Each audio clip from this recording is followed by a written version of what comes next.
Oke. Bapak dan Ibu semuanya, bismillahirrahmanirrahim. Ini masih 114 peserta, 7, dan kita akan kita akan mulai insya Allah nanti jam 7 malam.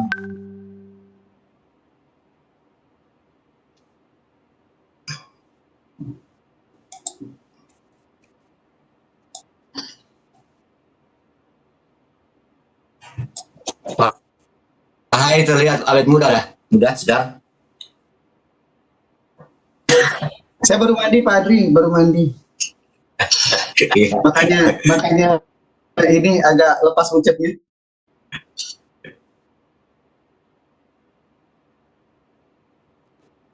Iya kan, Tete? Iya. Segar. Iya, saking segarnya WA saya nggak dibaca. Bagus. Oh, ada WA? Nantilah nanti. Pak Herudin, malam ini ada sertifikat. Link sertifikat akan dibagikan jam 20 waktu Indonesia bagian Barat. Jadi 1 jam Bapak Ibu mendengarkan paparan dengan baik. Syarat sertifikat, peserta mencantumkan screenshot nama di dalam Webex, lalu dimasukkan ke dalam link absen atau daftar hadir, memasukkan token, nanti kita bagikan jam 20 waktu Indonesia bagian Barat. Spesial malam ini ada sertifikat jelang 4 tahun Sadar Igi ya, Pak Herudin? Iya. Hari Guru juga. Iya, Hari Guru juga. Nggak terasa 4 tahun Sadar Igi membersamai Bapak Ibu semua. Siapa ya koordinatornya? Teman-teman lah itu. Peran Bumi lebih besar dari saya, dan sebenarnya juga teman-teman afiliasi luar biasa. Saya ingin ucapkan terima kasih buat teman-teman afiliasi yang sebenarnya tanpa teman-teman kami pun tidak akan seperti ini. Jadi Sadar ini sebenarnya grup yang kecil, tapi kemudian ditopang oleh teman-teman yang saya apresiasi karena teman-teman diajak kemana-mana, join, oke, dan sebagainya, dan luar biasa. Ini sesuatu yang membuktikan bahwa kita adalah organisasi yang senang berkolaborasi, sharing and growing together. Jadi teman-teman, kita sama-sama membesarkan Indonesia lewat Igi, lewat Sadar Igi khususnya. Dan teman-teman juga Bapak Ibu, kita tidak akan sampai 4 tahun ya, Pak Herudin. Terima kasih Bapak Ibu. Ada Pak Haryadi, Pak Herudin, Pak Haryadi Jatim. Iya Pak Haryadi. Ya, Pak Haryadi kemana-mana hari ini share itu ya, share. Belum diangkat ke panelis. Oh iya, maaf. Ada Pak Muklis. Ya Allah, bentar.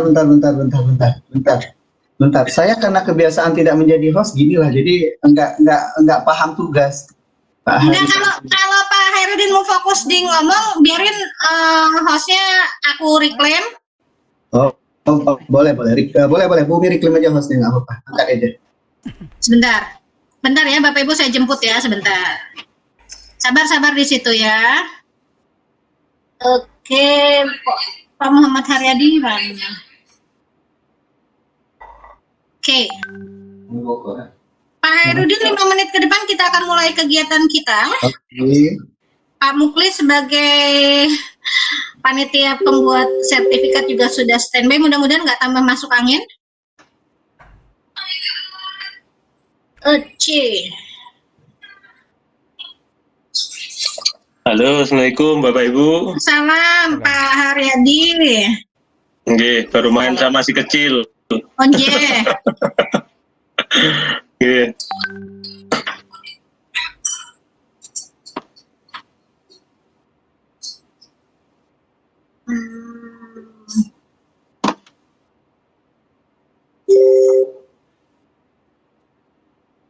Bapak Ibu jangan lupa di screenshot ya nama Bapak Ibu di Webex ya, karena itu nanti bagian dari syarat mengisi daftar hadir. Begitu Pak Muklis, screenshot ya nama ya, Pak Muklis. Siap. Pertanyaannya di screenshot bukan siap, betul atau tidak? Ya betul. Aduh.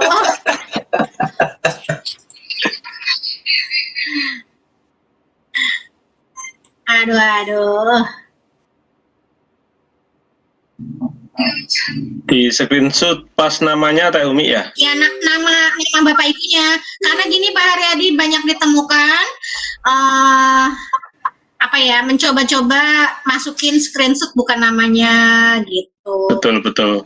Karena kadang kalau di partisipan dengan panelisnya banyak, partisipan tidak muncul namanya Teh Umi.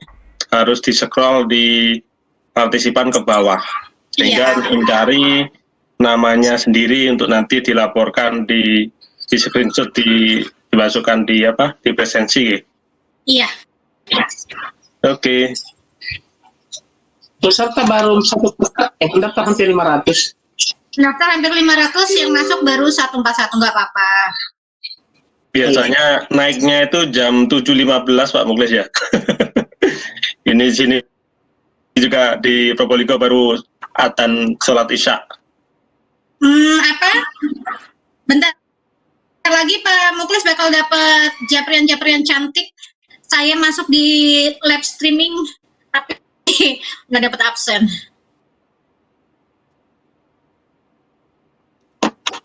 Pak Airudin mikir apa ya? Oh, enggak, lagi siap-siap. Ya, biasanya jam 8, jam 8 waktu Indonesia Barat atau jam 9 Indonesia Tengah biasa baru mencapai puncak dari jumlah partisipan. Saya lihat seperti itu. Terima kasih. Oke, 2 menit ke depan kita siap-siap Bapak Ibu semua. Atau mau dimulai Pak Herudin? Oke. Bismillahirrahmanirrahim. Assalamualaikum warahmatullahi wabarakatuh.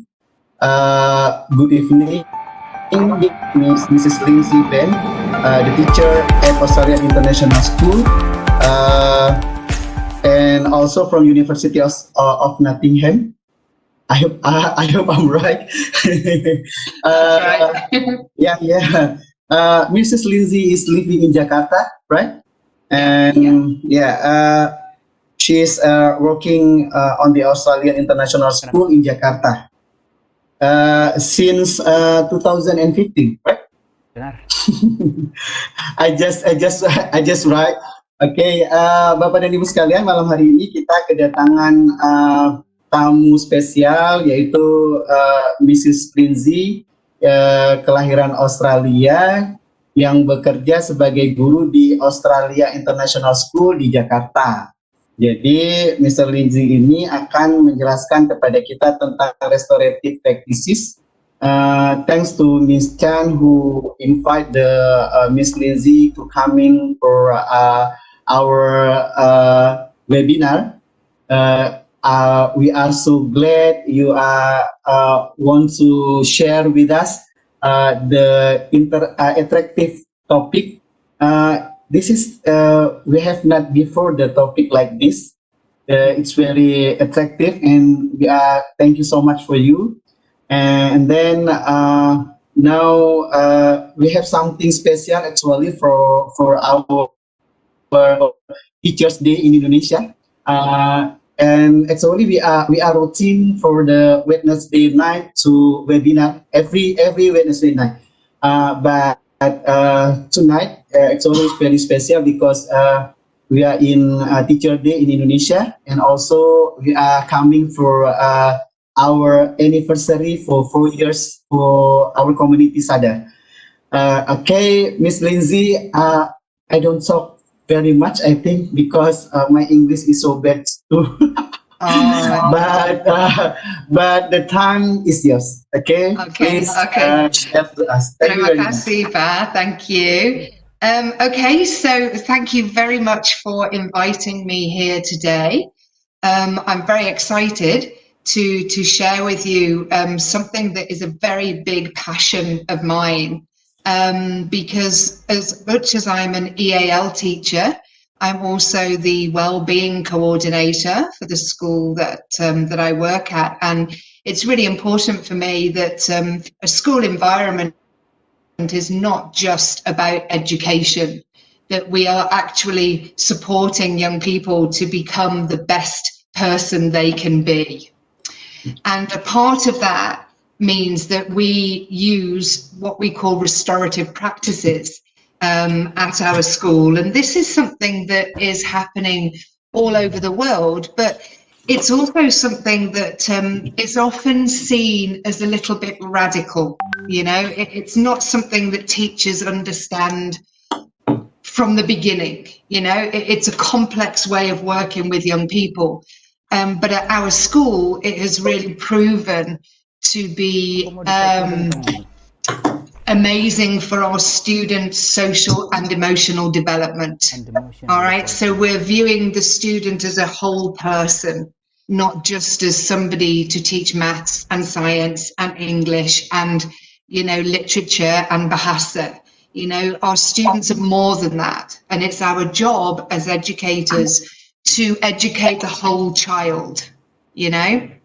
So today we're going to look at restorative practices. So we'll look at what are restorative practices, what does it mean, and what does it mean for us as teachers?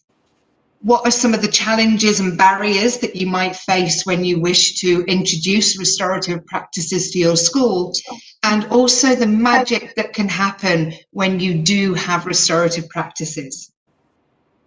Okay. All right, so let's have a look. Restorative practices it's a facilitated process that is aimed at understanding our own behavior. So when a student does something against the school rules, regulations, against the values of your organization, we're often tempted to tell the student off and say, don't do it again. We're often tempted to ask them for an apology, to you know, harus minta maaf, you know, and we might ask them to shake hands, you know, and to make up. But restorative practices, it's a process that's designed to create empathy, because what we want from our young people is more empathy. We don't want more aggression, more violence, you know, more resentful behavior. We want empathy. And restorative practices is about owning your behavior. That if you speak badly about somebody, it is not the other person's fault. It is your fault. You have to own that behavior, and you need to own the feelings that come with it as well. You know, if you feel hatred towards another person, that's your feeling, that's not their fault. So we have to own our behaviors and be accountable and responsible for our behaviors. And restorative practices, it's a process that is designed to gain greater understanding of yourself and other people around us. So it's much more than an apology. It's definitely student-led and not teacher-led, although from the beginning you may have to lead the process until students become used to or accustomed to the process. It's prepared. You know, you have to prepare for a restorative process, and it takes time. And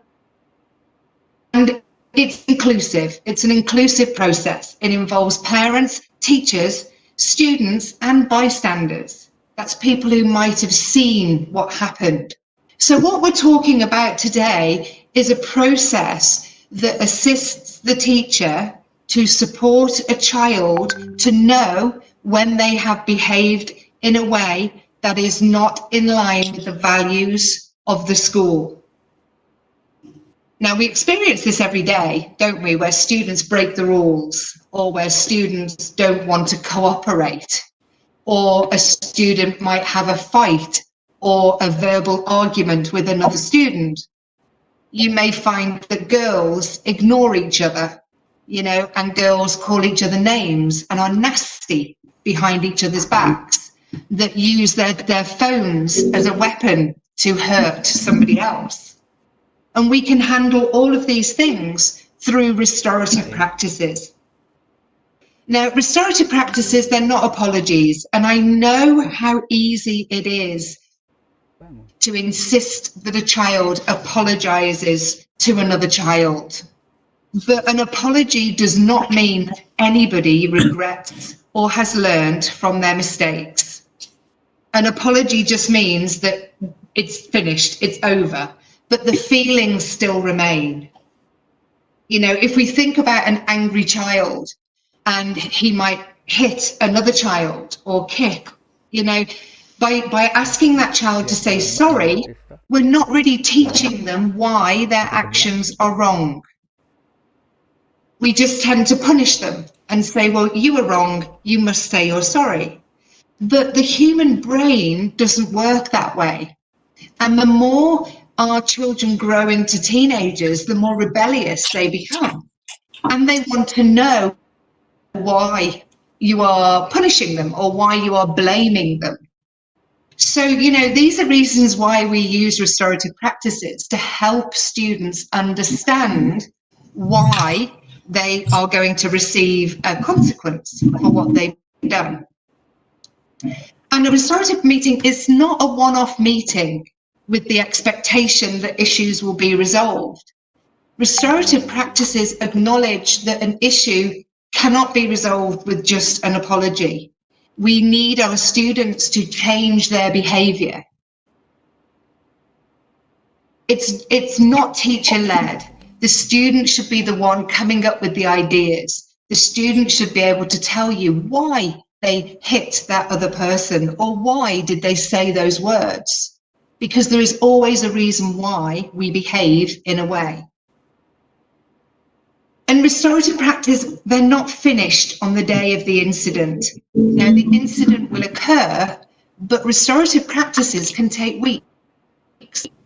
But the outcome is way more than a meeting where you tell somebody they are wrong, you ask them to apologize, and then you expect it to be forgotten. Because our emotions are not forgotten in the 10 minutes it takes to do that. Our emotions stay with us the next day, the day after, the day after. And restorative practices, they're not just for the student who did wrong. They're for the victim or the target. They're also for the parents, because parents want to know that their children are cared for in our schools. So there are lots of advantages to doing things in a different way. Okay, so why should we engage in restorative practices? Okay, punitive. Now, punitive is the word we use when we just punish a child for doing something and we do not speak with them about it. We tell them that they are wrong. Restorative practices ensure that the child tells you that they are wrong and that they understand why they are wrong and they want to fix the problem. And, you know, if we're going to continue to be punitive with punishments, they don't really meet the needs of teaching and learning in 21st century schools. Because it is more and more our responsibility as teachers to take care of the emotional health of our children. More and more parents want us to do that. More and more legal requirements, child protection policy, child safeguarding policy require that we do not have bullying at our schools. But that is a very difficult goal to reach because young people will always bully. So we have to find ways to handle that, whereby our students understand that their behaviours cannot be repeated. Again, punitive measures, they do not acknowledge the link between wrongdoers and those that they have harmed.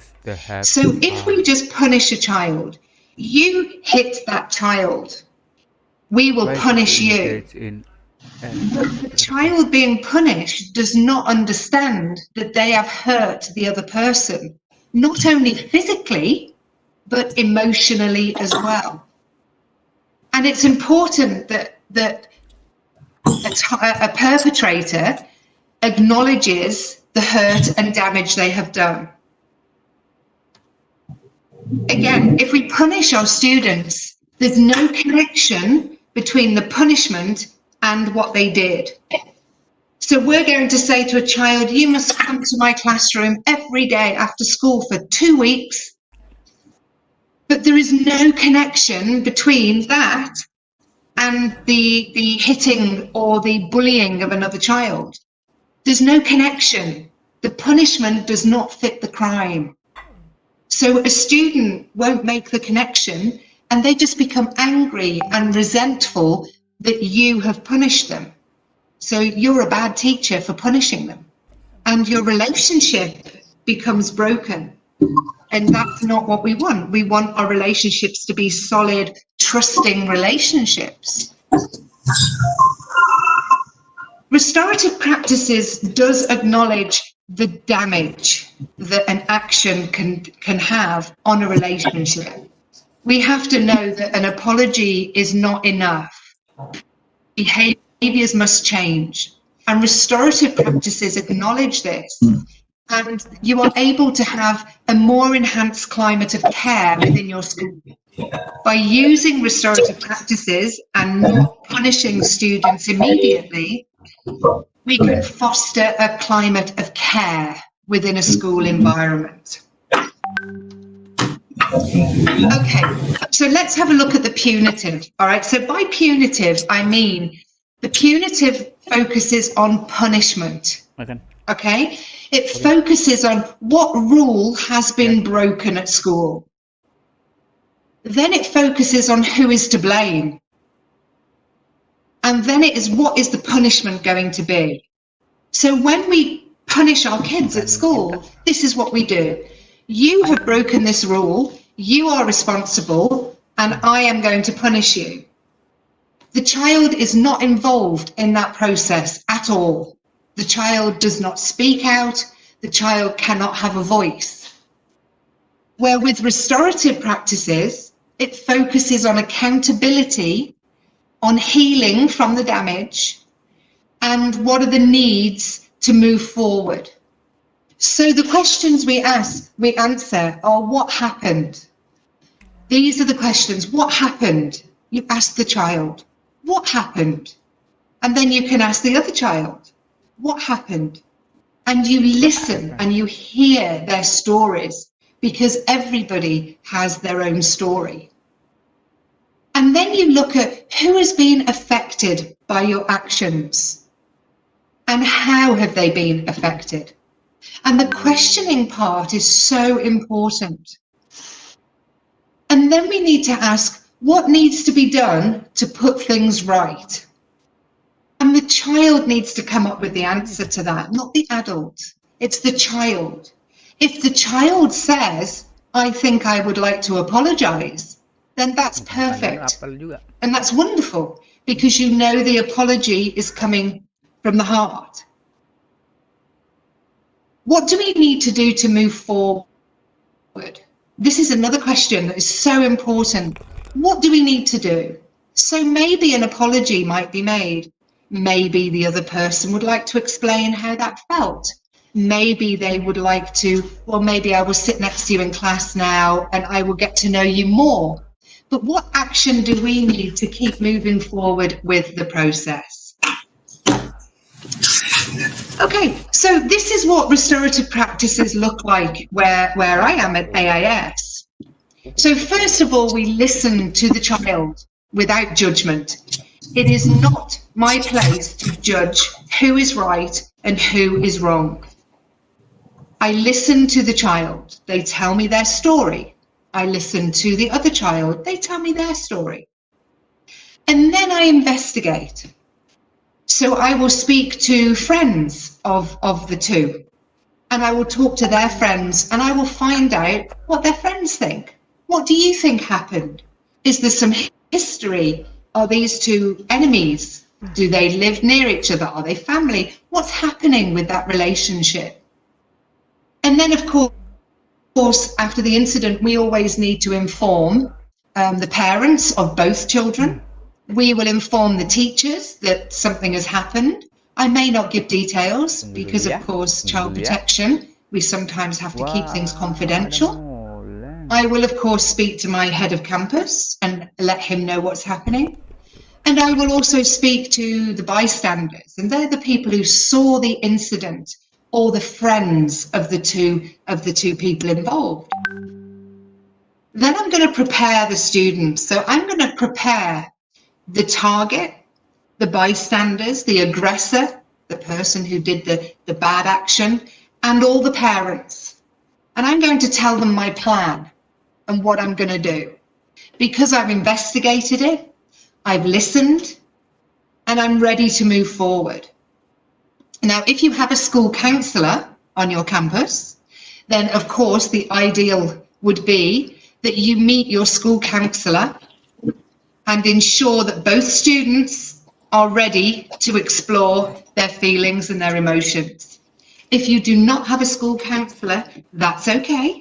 You just need to become more experienced in restorative practices. And then what happens is there are meetings that take place.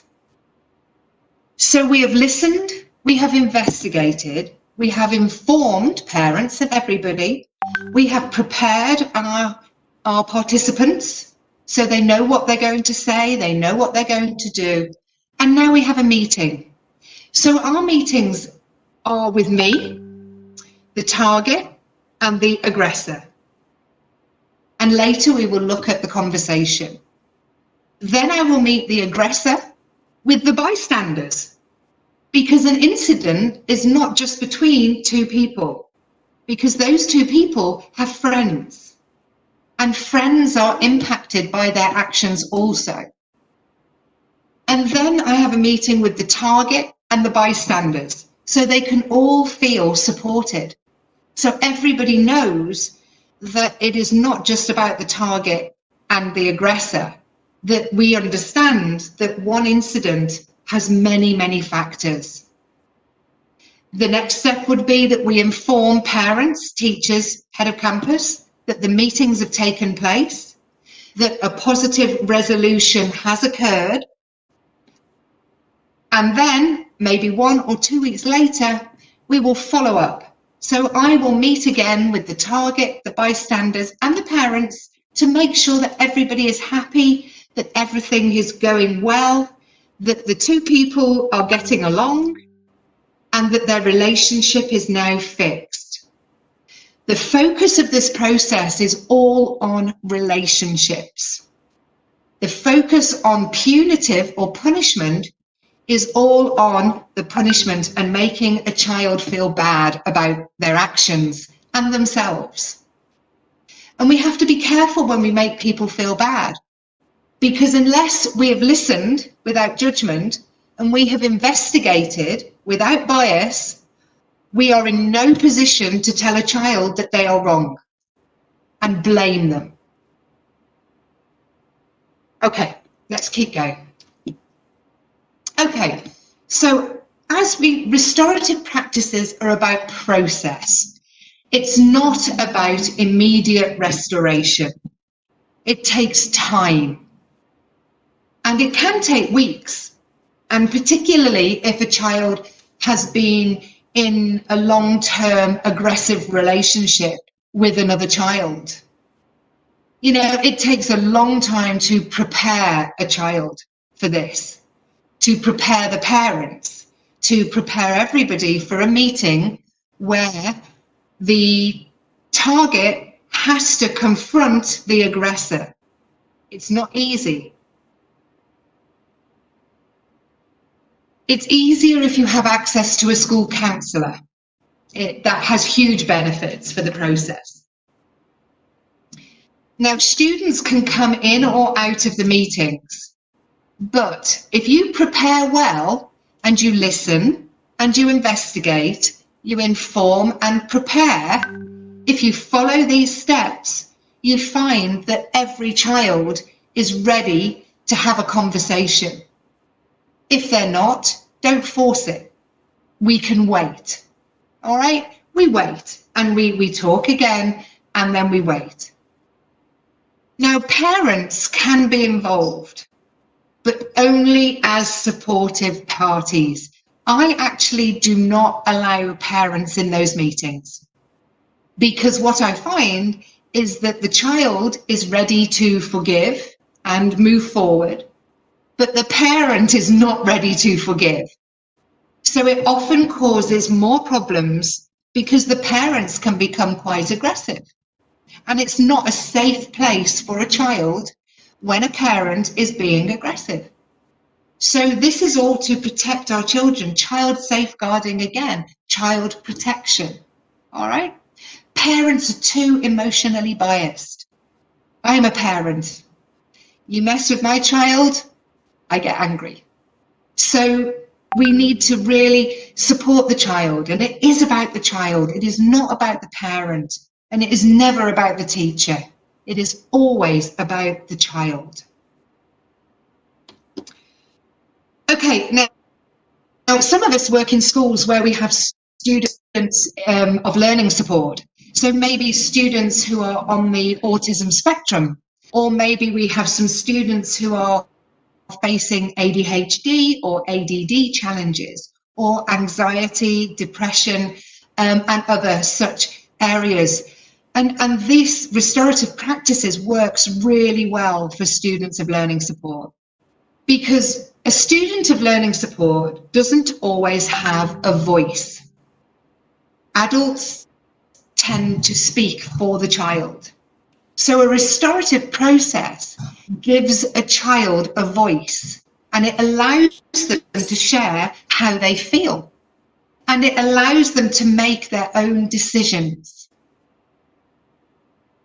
So, you know, I think as much as some of our students, especially on the autism spectrum, may not know how to express emotion, if a school can have a social and emotional thinking class which supports students to express their emotions, to learn the vocabulary of emotional intelligence, this is a huge benefit for everybody in your school. Now, whole school approaches, of course, the ideal is that we have a whole school approach to restorative practices. This means that your principals, sorry, it's going to cost money. You know, you need training. You need to really know how these processes work. Today is just a little introduction, okay? So whole school approaches are powerful, all right? When a whole school understands the approach and a principal says, this is the way we are going to run the well-being of our school, it becomes a very powerful process. Now, not every teacher needs to engage, but you do need to support those who carry out the work. It can be very emotionally draining to carry out restorative work and very time-consuming, but it does create a more peaceful school community. Teachers need to trust the process. All right, so if you're thinking about this in your school, teachers have to trust, and they have to enter into it meaningfully. Otherwise, they let you do it. You know, you have to have the trust of your team. It's very important. Lots of parent workshops need to be done. Part of my role is I do parent workshops. I do 2 every semester, so 1 every term. And a lot of that is about restorative practices. Some of it is about the teenage brain and how to parent your child through a difficult time. You know, and there are lots of ways, but engaging and supporting our parents is crucial, because parents need to understand restorative approaches, because, like me, they would have been used to punishment. And maybe some of our parent practices are all about punishment, all right? Because we all parent in different ways. So it's important that we're on the same page and that we recognise and ask parents to follow the school's approach so that the messages at home and at school are the same. Again, I talk about this because this is what I teach. I teach social and emotional thinking. And it's a very new subject in a school, you know. I also teach EAL. But it's so important that we educate our students on social and emotional thinking. So, this is what this is what I teach. So I teach our students how to be resilient, how to respect themselves and then respect others. Because just because I'm a teacher, it doesn't mean I deserve respect. I know that culturally, in many cultures, respecting teachers is very important. And I value that. And I also respect that value in students. But I also believe that I have to earn my students' trust and my students' respect. I teach them about relationships with others and how to communicate with other people. I teach them about empathy, compassion, and altruism. Because we have to teach our children this. We cannot assume that our children have these skills or that our children's parents are teaching them. So we have to make sure our students are developing emotional intelligence. Because if they're not, we can never engage them in meaningful conversation. We will never reach restorative practices. We will only ever be punishers. And you know, teachers are not punishers. We don't punish kids. We have a passion for educating. We have a passion for making sure that our students are happy on a day-to-day basis. You know, I know, and I've worked with Indonesian teachers in Indonesian schools, and I know how passionate you all are about your students and how you want the best for them. I've done many workshops on social and emotional education for Indonesian school teachers, and I know how passionate you are and how much you want to do the best job you possibly can. When we approach things restoratively, we have to acknowledge that there might be no tidy ending. Okay, we can't just say, okay, stamp, done. All right, an apology will never solve anything. Students apologize and say they're sorry because they know it's what we want to hear. They rarely do it from their heart, rarely. They do it to get out of trouble, to get out of school, to go home, you know? So what we want to do is foster a school environment where students are safe, where they are open to expressing emotion and comfortable to walk away saying they're sorry because they honestly know that what they did was wrong, that it did not fit with the values of the school. Okay, now, if you were interested in looking at having restorative or working with some restorative practices in your school, be careful because there are some barriers. You know, I've been doing this for years. Originally, I used to work for the British government, developing white paper education policy around young people who were high risk for criminal behaviours.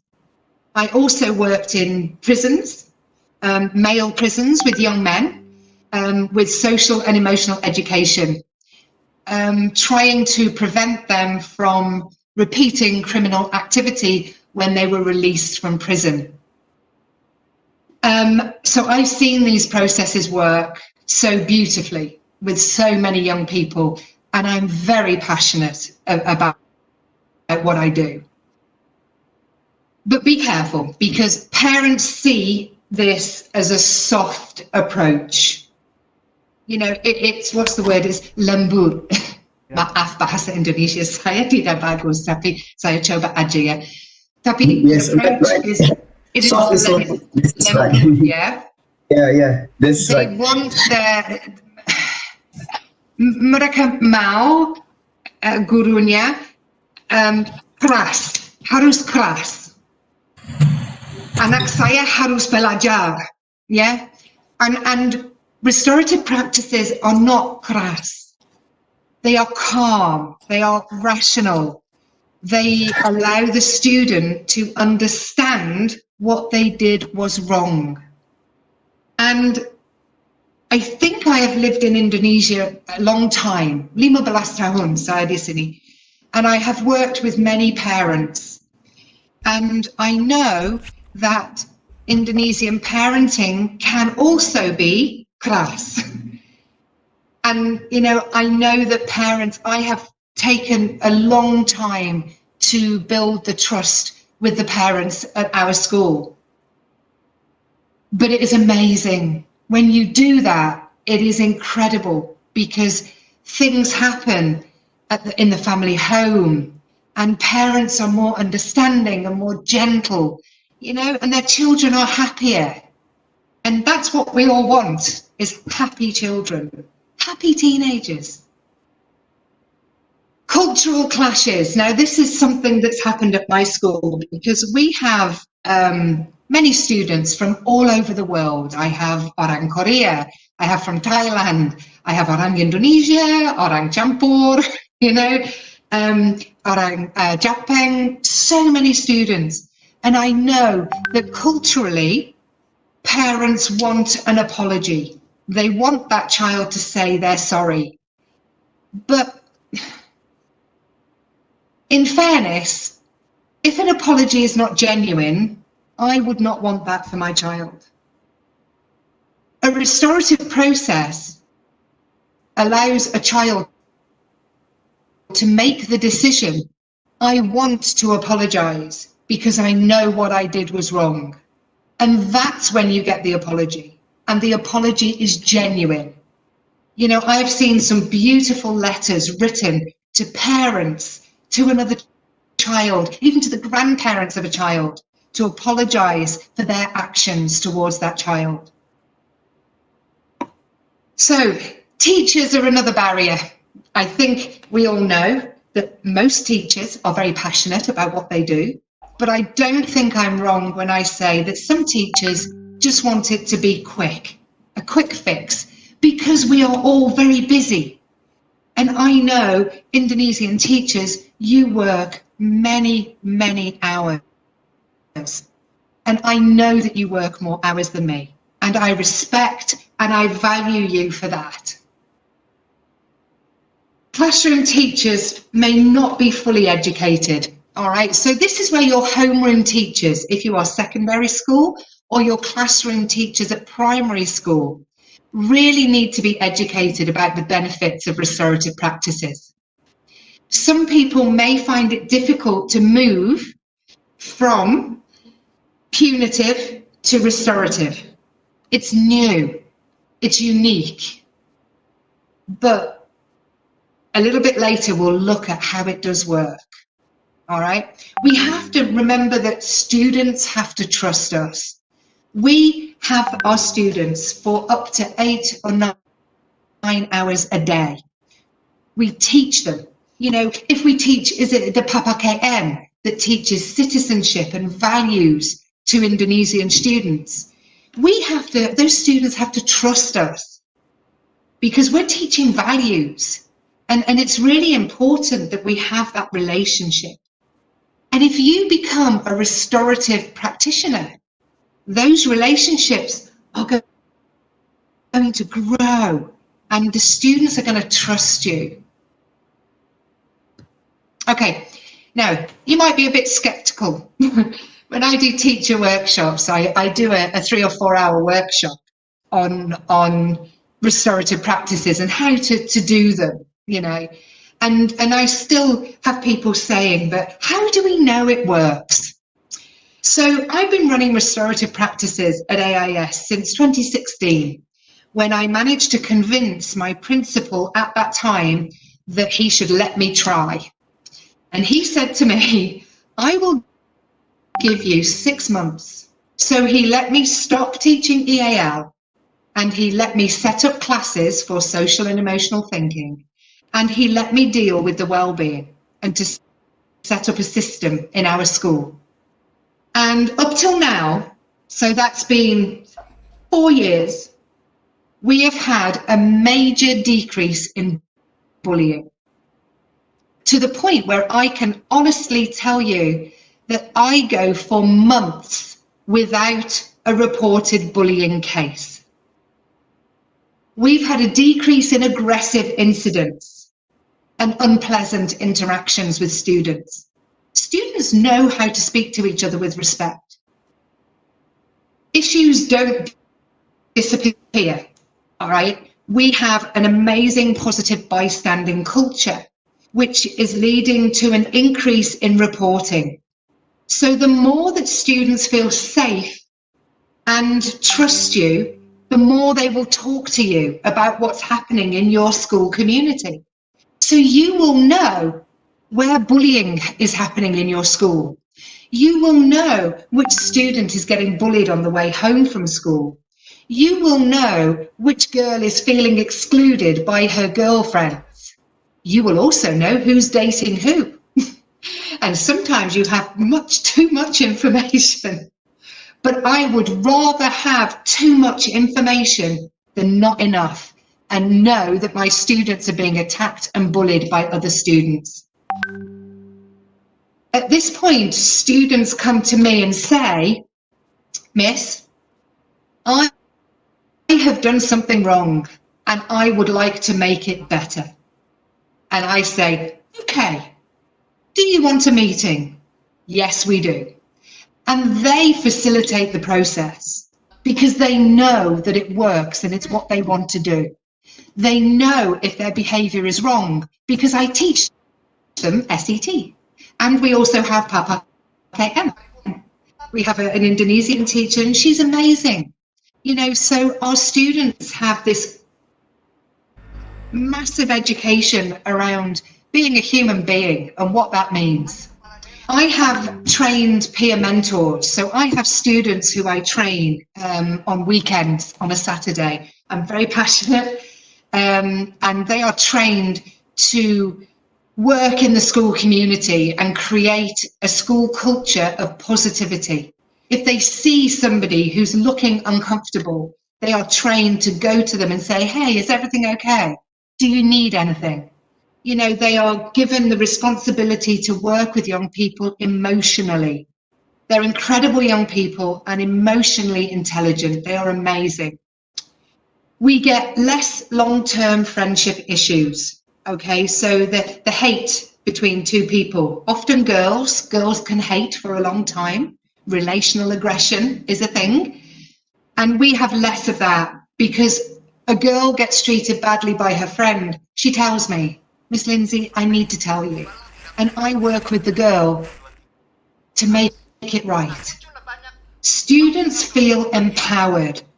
And there is nothing more magical than an empowered student. They feel like you are listening as teachers and they respect it and they love it and they want it, you know, because if we're not punitive, they can respect you more and understand more and want to communicate with you more. You learn more and in turn can be a better teacher. Okay, now, this one we've talked about. So students request meetings. So a student in our school, they do this a lot. They approach another student and say, I don't like the way you behaved towards me. Can we go and see Miss Lindsay and have a meeting? And the other student will say, okay. So eventually students ask for a meeting. Teachers don't, but students do. So it's interesting how the power has left the teachers and been given to the students. Parents are really supportive for what I do, to what I do. They are so supportive. I know each and every one of them by name. They come and see me. My door is open. Not at the moment. My online door is open.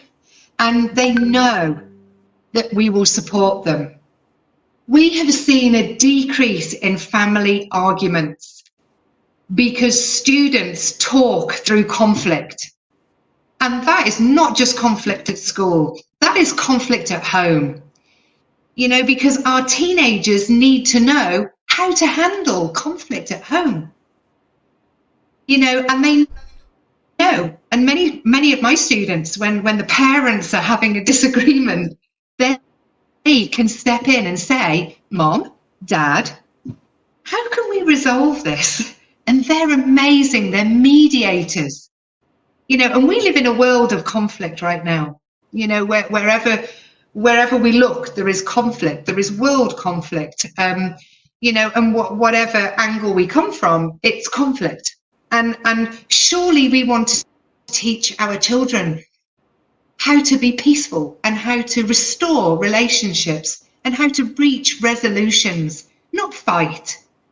Conflict can be healthy, and we need to teach them that.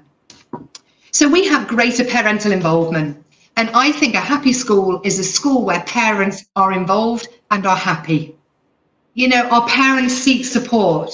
Parents can visit me. They don't have conflict with the school. They know that what we're doing is right.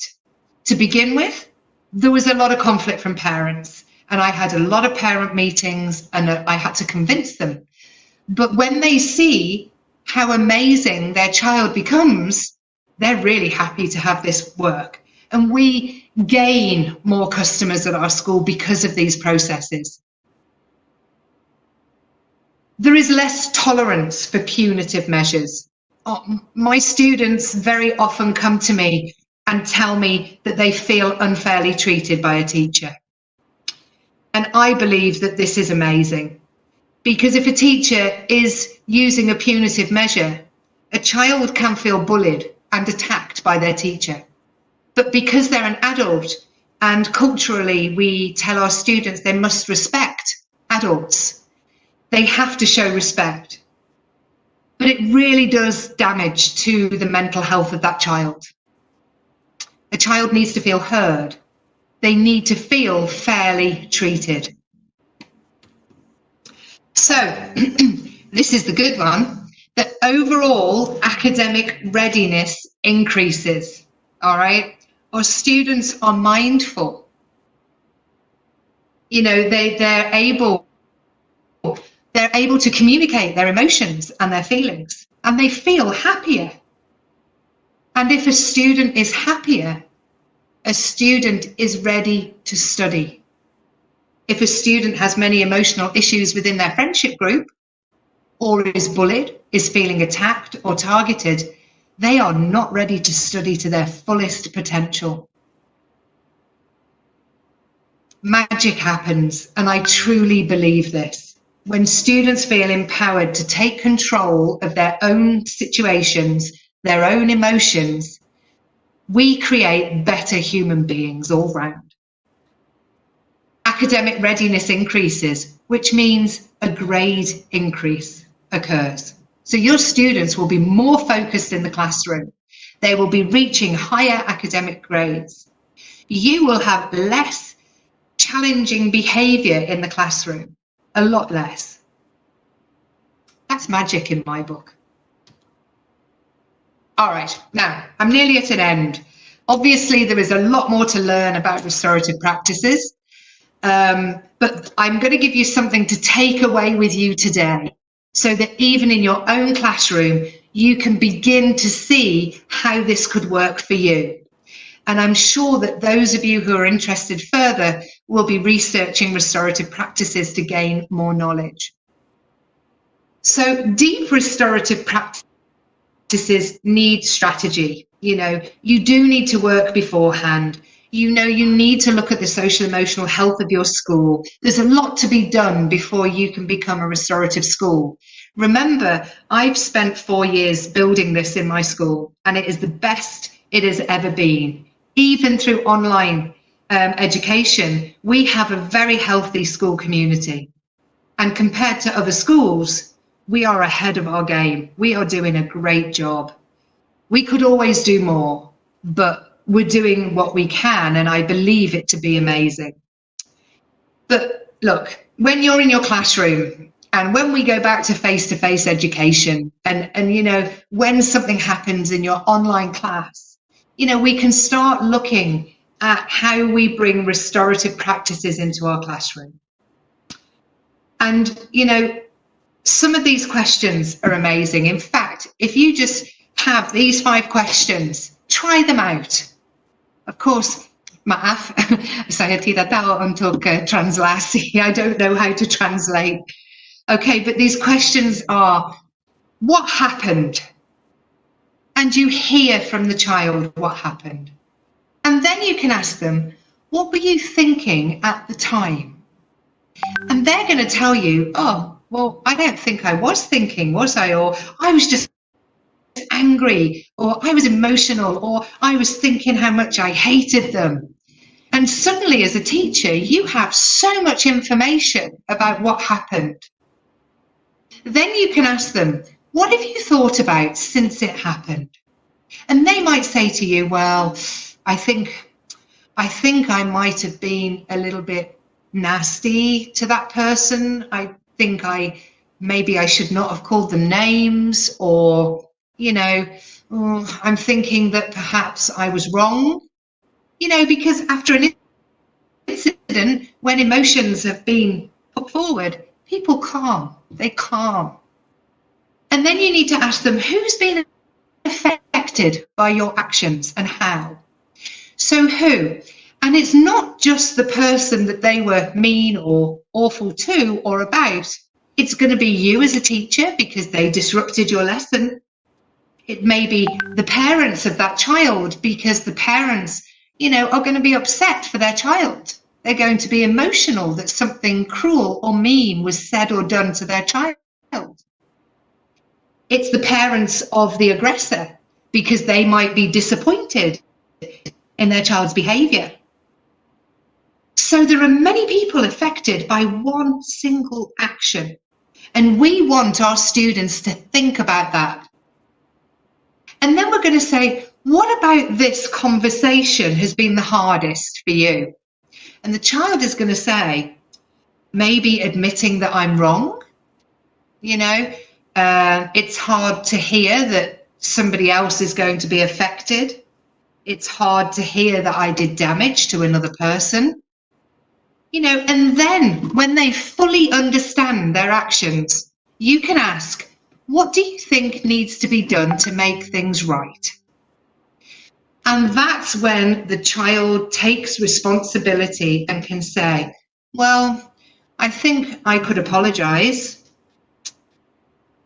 I think I could, you know, and they're going to come up with their own solution to the problem. Now, when you teach social and emotional thinking, this process is amazing because a child will be able to articulate their emotion and they will be able to tell you everything that was wrong with their behavior. But, you know, we have to have that education as well. But even if we don't have that education, these kind of questions can really support you as a teacher to resolve a situation quickly, easily, with restoration in mind. If you want to follow the whole process, then you need to put a process into your school, and you need to be trained, and you need to, you know, believe in that process. And that's something maybe, you know, we can talk about another time. Okay. Thank you for listening. And I know that what I've said today it's exciting and it's interesting and it's stimulating. And I know that you're all thinking at 100 kilometers per hour, how can I do this at my school? And how can I? And oh, it's going to be so difficult. But I don't know. I think that if you can just start with your own conversation and your own approach to a child, you can really make a difference. And you will contribute to child protection and child safeguarding in such a positive way. So I'm going to finish there. I've probably gone over time and I am so sorry. I like talking about this. Okay, it's okay. And I am sorry. It's okay. Yes, I will hand it back to you. Terima kasih, Tan. Thank you. Okay, thank you very much, Mrs. Lindsay. This is very interesting and open our mind how to change the punitive to restorative. It's very good for our education, actually for our teacher. Indonesian parenting is keras. Okay. We have actually now we have some question in our chat, but maybe mungkin ada Bapak dan Ibu yang ingin bertanya langsung. Nanti saya persilahkan untuk bertanya. Mrs. Lindy, I will be give a brief for our participant what the topic tonight.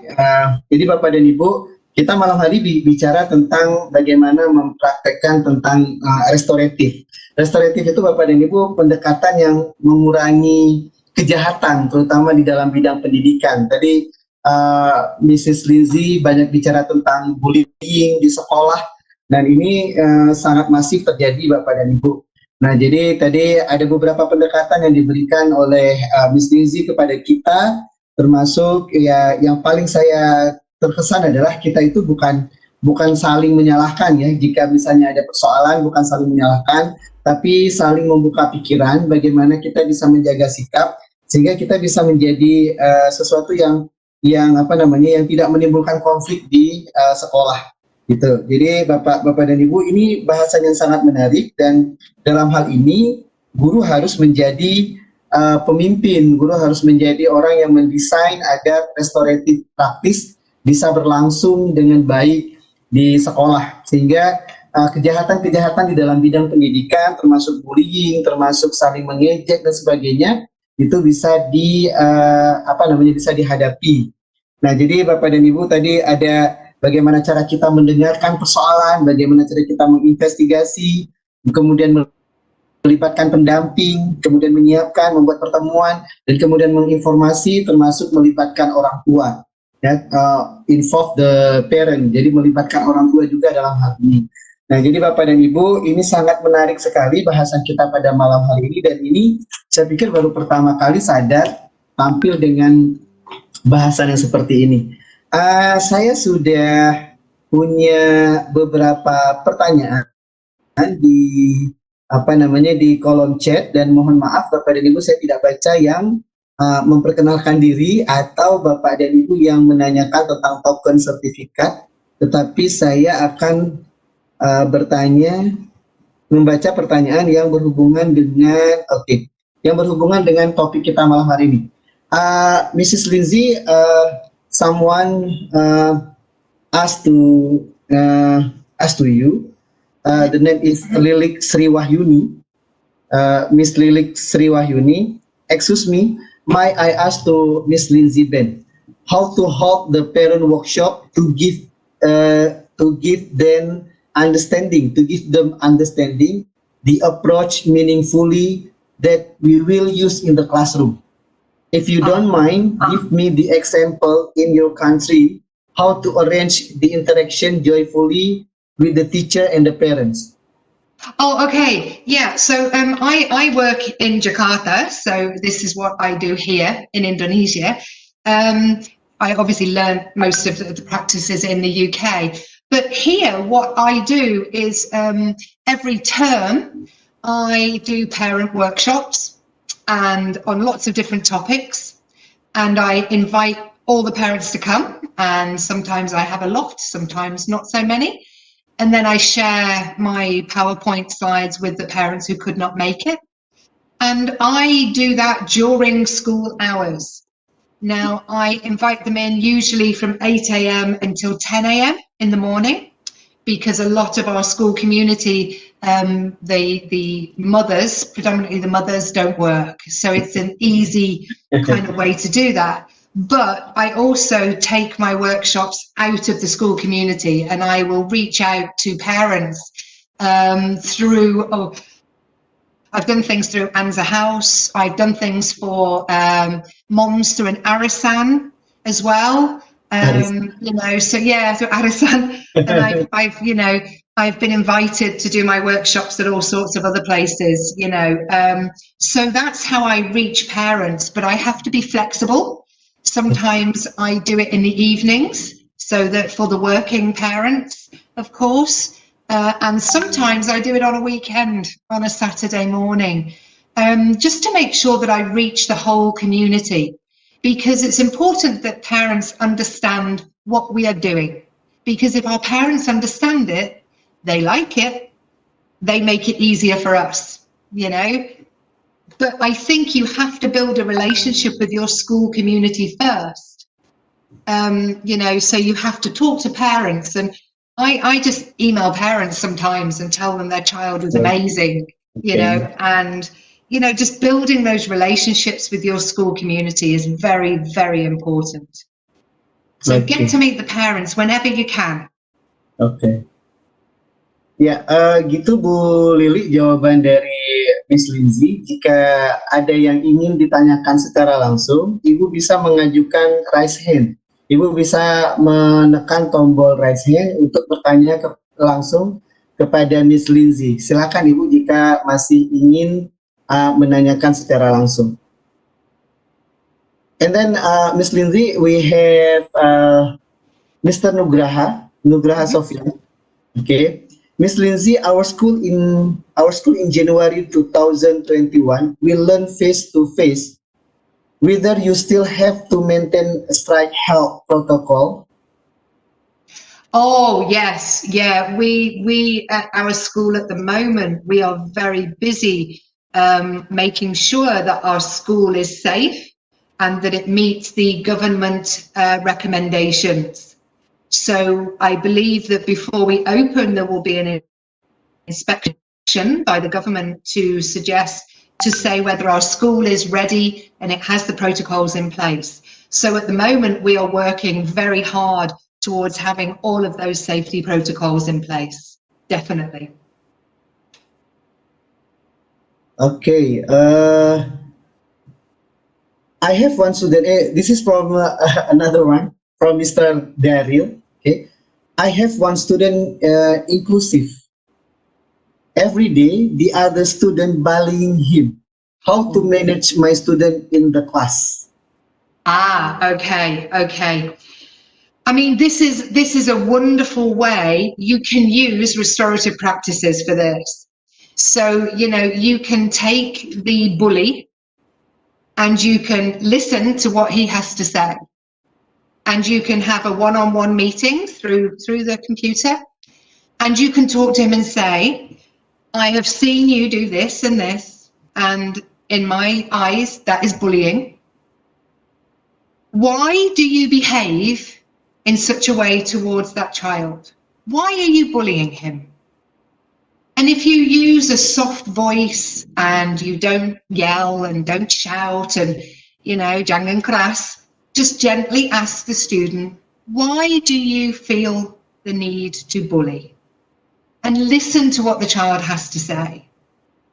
And then ask some more questions. And then you can say, but how does it feel when you bully them? And try to get the child to tell you how it might feel. Do they feel angry? Are they hurt? Do they feel good when they bully somebody? Because usually a bully does it because it makes them feel good, you know?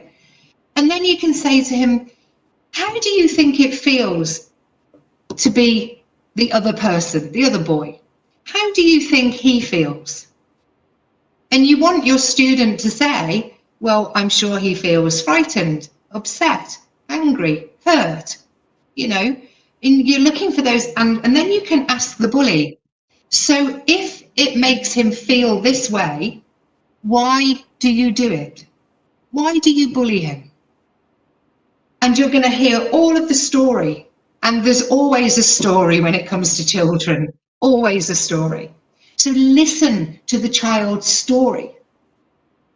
And through listening, you can then ask, what can we do for this to work? What can we do so that you stop bullying this boy? Because this boy doesn't like being bullied. So what can we do? And by saying we, you're kind of colluding with the child, and it's a really good use of language. Say, what can we do together to stop you from bullying that child? And the child can come up with some solutions for you. And if the child can't, because perhaps they're young, primary school, maybe you can give those suggestions. And you can say, well, look, how about you try not to bully for a day. And then I'm going to talk to you and I want to know how it feels. So you end up coaching the child through the process. And then the child will stop. The child will stop because they will see how their actions are hurting another child. Oke, thank you. Ya, jadi Bapak dan Ibu intinya seperti ini ya. Kalau misalnya ada teman seseorang yang suka ngebully teman yang lain, kita bisa untuk memanggil yang tukang bully ini, dan kemudian kita mengajaknya, kita berkomunikasi dengannya dengan cara-cara yang persuasif. Jangan keras, tapi kita juga mengajaknya, ya jangan permalukan dia juga, meskipun dia sudah melakukan kesalahan. Ya ajak saja secara persuasif, jangan dikeraskan. Kemudian pertanyaan pertama adalah, kenapa Anda membuli? Kenapa Anda membuli temannya? Apa yang Anda rasakan ketika Anda membuli teman? Apakah Anda bahagia? Apakah Anda senang teman membuli teman Anda? Atau adakah sesuatu yang membuat Anda itu harus membuli teman Anda itu? Nah, kemudian kita juga akan mendengarkan. Jadi jangan ditekan juga. Dengarkan si pembuli ini, dengarkan apa yang menjadi kebahagiaan dia dalam membuli orang. Nah, mungkin dia punya eksistensi diri lewat situ dan sebagainya, jadi kita harus dengarkan. Nah, kemudian kita akan coba menyepakati apa yang bisa kita lakukan bersama untuk menghentikan tindakan-tindakan bully. Jadi kita mengajak dia juga berpikir untuk menghentikan cara-cara dia membuli orang, tetapi melibatkan dia untuk berpikir untuk menghentikan membuli temannya. Ya, kemudian jangan lupa kita nanti juga akan memberi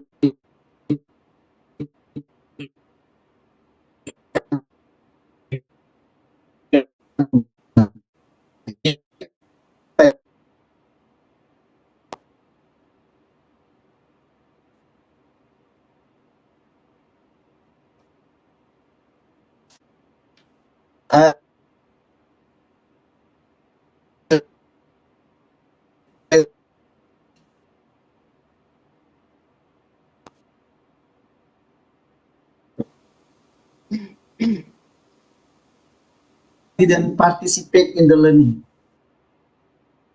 I'm sorry, I can't hear you. You broke up there. The connection was not good. Oh, okay. I will repeat. Okay, I will repeat. No problem. Thank you. Okay. How to have the single parent who's working outdoor and his kid was in the home doing online learning, but the child didn't participate in learning. Oh yeah, that's hard, isn't it? That a lot of our students are in that position, aren't they?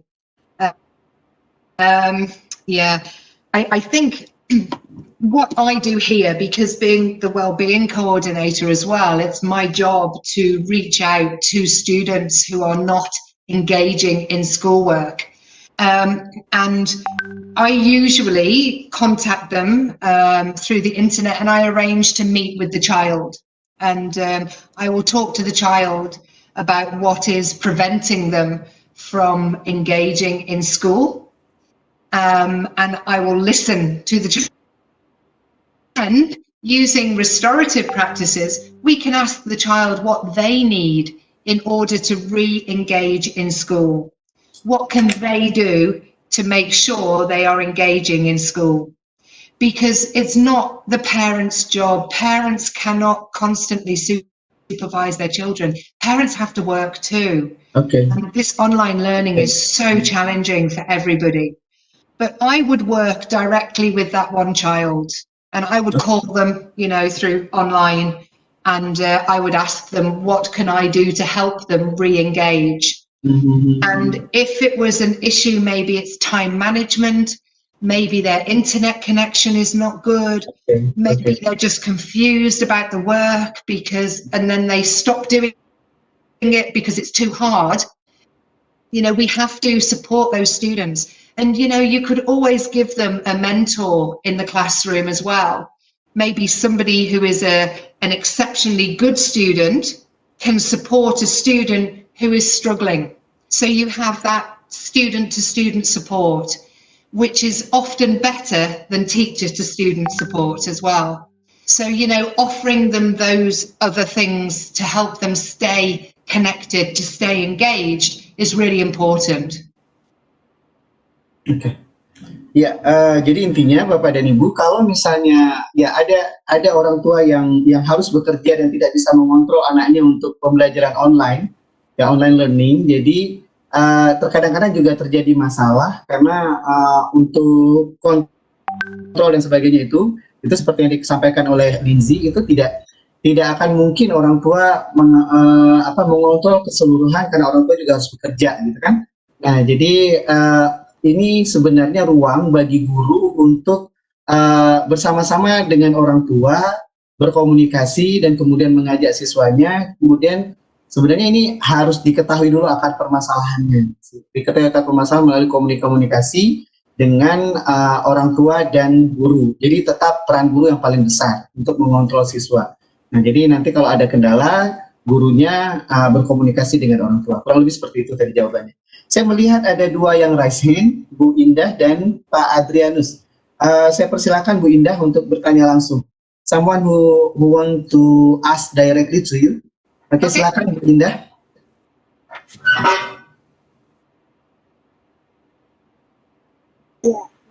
Hello. Hi. Mr. Edisi, can you hear me? I can. You're very quiet, so maybe try to speak a bit louder. Oke, lebih keras Bu Indah. Yes. Okay. Yes, thank you. Actually, your voice sounded broken in my area, but I could listen to what was being said. Okay. The first time, thank you for the good opportunity. It is very interesting for your presentation tonight. But my name is Indah, and I am a teacher from high school, and of course, as a teacher at the high school level, of course, I often see students bullying each other. Yeah. There are several things that are related bullying done by my students. In this case, is how to handle bullying of their friends in school. Sometimes we as a teacher cannot monitor all our students' activities in places in the school. How to deal with a situation where a student is very close or not open to his teacher when they are bullied by their friends, so that we as a teacher can help the quiet students to respond from bullying from his friend. Yes. Thank you. Okay, great. I love your English. Well done. I wish I could speak Bahasa in the same way you can speak English. So that's great. Okay, yeah. One of the problems with teenagers, particularly boys, is that they're not very open to talking to teachers, because when a child tells their teacher, they're usually labeled as a snitch, you know, as somebody who's told the teacher, and it's got a very negative kind of feel to it. And I think that one thing that you can do is create an emotionally healthy classroom.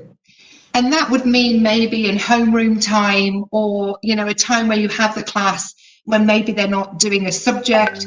You can have some lessons around the idea that expressing your emotions and talking about how you feel is not a bad thing. It's a good thing. You know, and just adding some of that social and emotional thinking into your classroom. That will encourage people to be more open with you and to be more honest with you.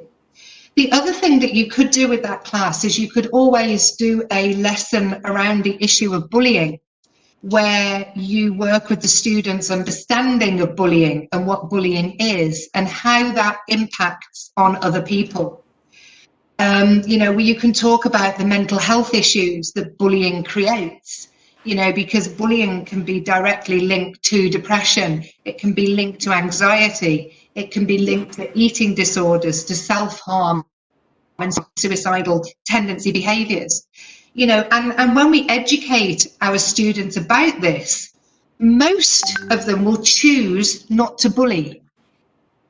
Those that do choose to bully, well, they need a bit more work.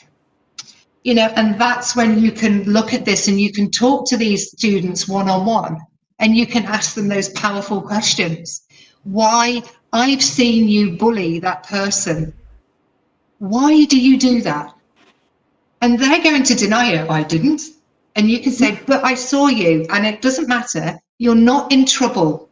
All right. I'm not going to punish you, but I want to know why you do it. And this way, the student can be heard. And even a bully needs to be heard, because there could be so many reasons why they are behaving like that. Their behavior is not excusable. Never is bullying excusable. But getting a greater understanding of our students is going to always help us resolve issues of bullying. So if you have an assembly, for example, you know, I mean, you're probably not as fortunate as me. I have lessons. I have 3 lessons a fortnight with every student in the school. So I'm very lucky.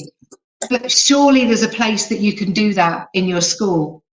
The other thing that I would say to you is the one-on-one conversations with the bully and the bullied. You're not looking for the bullied to admit to you or confess to you that they are being bullied. You know they are because you've seen it. That's the fact.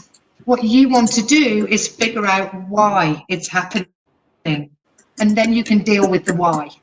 So you're not dealing with the bullying. You're going to deal with the reason why it's happening. And when you've done that, the bullying will stop, because everybody will know that, you know, they shouldn't do that. We have to educate our young people. Why are they so aggressive? Why do they want to bully? What's going on in their lives that makes them want to bully another person? And the other thing that you can do, which our school, we've been very successful at this, is having or training a group of young people to be positive bystanders. So you will get older students who are more mature, maybe students who are high in emotional intelligence, you know, students that people look up to, and you can train those students to become peer mentors. And often students talking to students is way more powerful than a teacher talking to a student. I give my students huge responsibility to do this, and they are really good at it. And they get all the facts, who bullied who and why, and then they come back and we talk about it, and then I give them the support to continue to work with the students, so they then don't feel threatened because the teacher's not involved. You know, it's a student-centered approach to bullying. So those are all things that you could think about in your classroom, and what would you like to do to make it work? There are lots of options for you. Okay, that was a good question. Okay. Okay, thanks for the explanation. This can open my mind to being able to handle some daily activities at school, especially in high school. Work in my school. This adds to my insight in handling cases like this later. Okay, once again, thank you very much, and nice to meet you. Oh no, thank you. That was a great question. You can have a look on the internet. There's lots of great websites that will help you handle those situations and train some peer mentors and restorative practices. So don't give up. Go and do some research and see what you can do in your classroom. It's a wonderful feeling when you can stop a student from bullying others. Okay. Thank you. Good luck. Ya, terima kasih Bu Indah. Then we will continue for another with direct question. Please, Pak Adrian. Okay, open your mic, please. Okay. Thank you very much, Mr. Hairudin, the host. Thank you. Miss Lindsay, can you hear me? I can. Okay, thank you. To me, there is a wrong perception. There's a wrong perception about bullying. Bullying occurs, to me, in the school environment because of the permissiveness that tends to be a culture in Indonesia and also in other countries. Permissiveness. Why? Students watch movies too often on TV, and even shows that contain scenes of violence, including bullying itself.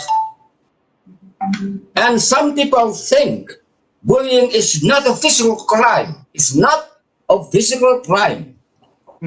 So it is only a light. What do you call it? It's not, just take it easy, if you can say that. Yeah. But because of the high increase of bullying data in Indonesia and all over the world, Yeah. and that's why bullying tends to be a crime now. So this is what wrong perception. Some people are so permissive just to perceive this bullying is not a serious problem. But you can see now it's growing seriously. Do you think? What do you opinion? What do you think of my perception? Do you agree with me or not? Thank you. That's only my question to you, Ms. Vincent. Good, Pak Adrian. Good. Thank you. Yeah. That's really, really interesting question, and I can see that you feel very, very passionately about your view. I'm inclined to agree with you. You know, I am always shocked when I watch television and shows that are designed for our teenagers, and how much bullying is involved in those shows. And our children are learning from television, they're learning from the news, they're learning from adults, they learn from everywhere. And, you know, sometimes I think that children are exposed to too much too soon. And I agree with you that it is almost a right to bully somebody. It's almost a badge of honor that you're a bully. And we often say things like, oh yeah, it's okay, you know, I was bullied at school, that's just normal. No, bullying is not normal, and bullying should never be seen as normal behavior. And bullying should never be seen as something that all students go through, or bullying creates resilience. It should never be seen as that. And I believe that throughout the world, and not just Indonesia, I know that Britain, schools in Britain have huge bullying problems because people accept that bullying happens. And, you know, oh yeah, well, of course, bullying happens in schools. Well, no, it doesn't happen in my school. You know, we can prevent that, but we have to have everybody on board. We have to view it as a problem, because bullying is a problem, you know, and it's not something that we should let our children go through. We should always challenge that. But I think, Pat, you know, the way you were saying that about the television and the influences, it seems as though we're fighting a battle against bullies all the time. And that's where the social and emotional education actually comes in, because we teach our children that bullying is wrong. We teach them that resilience does not come from bullying or being bullied. You know, resilience comes from an open mind, a growth mindset, you know, that bullying is not normal and it should never be tolerated. So, you know, I mean, that's where we need to look at our schools, having these healthy, emotionally led projects like social emotional thinking, having peer mentors, bystanders, people who are going to stand up and say, we do not want bullying in our school. And teachers, we say that all the time, the power is with the students. When the students campaign and say, this school will be bully free, then we're on the way to having a bully-free school. But we have to give our time to that, and we have to give, you know, our school has to want that for their school. It has to become a priority, and it has to be on the agenda of our principals and our heads of campus. But yes, I do agree with you, Pat. Thank you for your question. I do agree with you that it does seem like people have just accepted it, but we can fight back. We can fight back. We do not have to accept bullying. Thank you very much, Miss Lizzie. Terima kasih Pak Adrian. Ya, memang kita selalu disuguhkan dengan tontonan-tontonan dengan hampir semua tontonan ya, bahkan iklan-iklan di YouTube pun itu juga ya, iklan-iklan edukasi juga diawali oleh bullying duluan. Ini menjadi persoalan besar sebenarnya Bapak dan Ibu. Terima kasih Pak Adrian yang sudah bertanya. Bapak dan Ibu, ini sudah banyak sekali yang mengajukan pertanyaan dengan raise hand. Mrs. Ligi, there are many attendees raise their hand and wants to ask directly. But before I have a question, this is I think very interesting question also. Ini ada yang bertanya Bapak dan Ibu dari Pak Ari Suyanto, apa yang harus dilakukan orang tua apabila anak kandung kita mendapat bullying dari temannya, sedangkan anak kita disuruh melapor ke gurunya. Setelah melapor ke gurunya, guru bertindak menasihati anak tersebut, tetapi bullying tetap dilakukan oleh teman anak kita. Okay. This is from Mr. Ari Suyanto. He asked, what's parent do if his child get bullying in the school, but the teacher suggested the aggressor who bullying, but the bullying still continue. Don't get effect, something like that.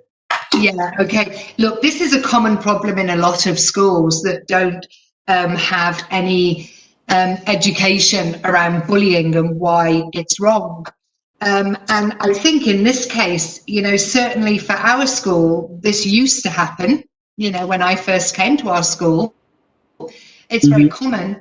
But when we brought in the restorative practices, we found a major decrease in bullying. You know, because what we want to do is hold the bully accountable for their actions. We want them to understand that what they're doing is impacting on this other person's life. And if the bully is not listening to the school, then I think that the school has to take very hard action against that child.